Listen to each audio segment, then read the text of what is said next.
Russia's military activities in Syria are undergoing a significant transformation now, signalling a potential retreat that marks the end of an era for Moscow's involvement in the region, no matter how much it negotiates about still having access to the two bases that it's built.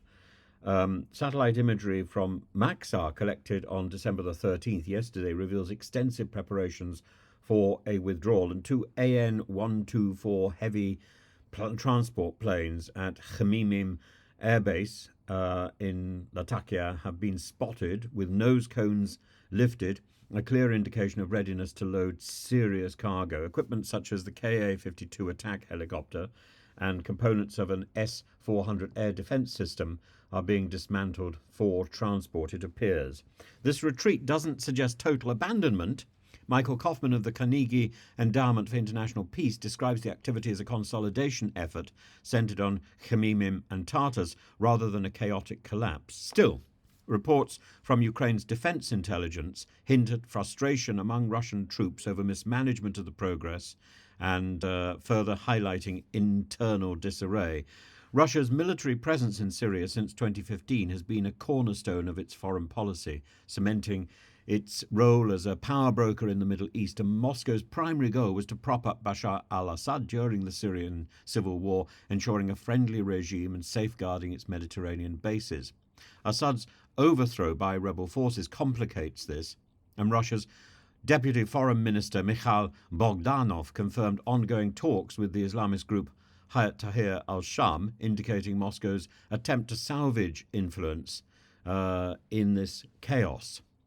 Satellite images from Tartus, Russia's naval hub, however, show minimal changes for now, but changes nevertheless, with frigates stationed offshore. But activity at Khmeimim suggests a much more immediate pivot.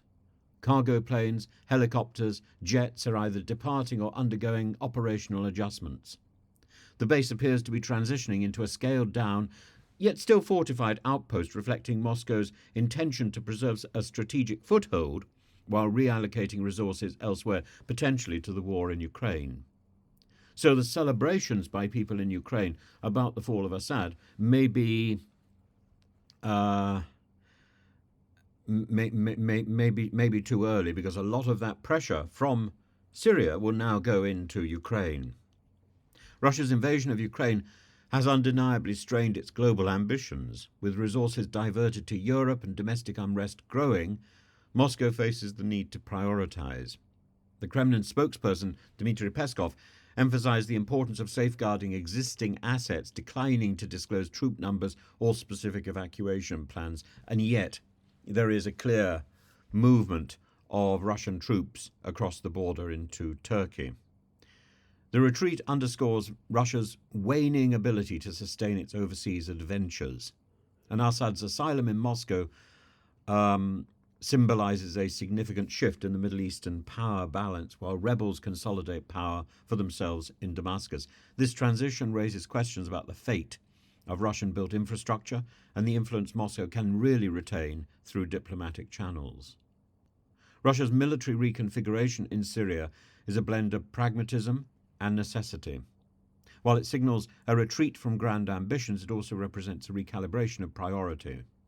For a nation grappling with the burdens of its Ukrainian war effort and global isolation, Syria's evolving landscape may foreshadow the broader limits of Russian power projection.